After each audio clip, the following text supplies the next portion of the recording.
एकनाथ शिंदे हे वेळकाढूपणा करत आहेत, यामागे महाशक्तीचा हात आहे दिल्लीतून आणि त्यामुळे एवढं धाडस एकनाथ शिंदे करू शकत नाहीत अशा प्रकारचा आरोप जो आहे तो संजय राऊत. शक्तीहीन माणसाचं काय ऐकायचं महाशक्ती, त्याला शक्तीच नाहीये. हे संजय राऊत म्हणजे हे बावलं आहे.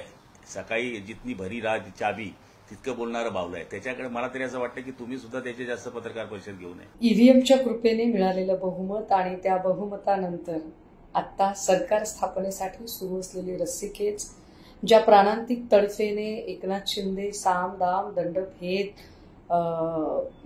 भावनिक दबाव हे सगळे फंडे वापरत आहेत, या फंड्यावर सन्मान्य संजय राऊत साहेबांनी अत्यंत सटीक विश्लेषण केलं. पण यावर गुलाब पाटील असं म्हणताहेत की नाही, राऊत साहेबांना तर आगीत तेल टाकायची सवय आहे. गुलाबराव, चला एका मिनिटासाठी मान्य केलं की आगीत तेल टाकले, पण याचा अर्थ तुम्ही हे तर मान्य करता की आग लागलीये, रान पेटलंय. गुलाबराव, आता जर इतकं रान पेटलेलंच आहे तर 5 तारखेच्या आधी काहीही करून ते विझवण्याचे प्रयत्न करा.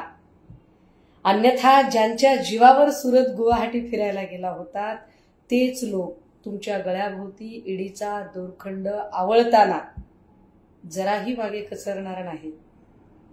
बाकी काही नाही, बहीण म्हणून काळजी वाटली, तुमचं तुम्ही ठरवा.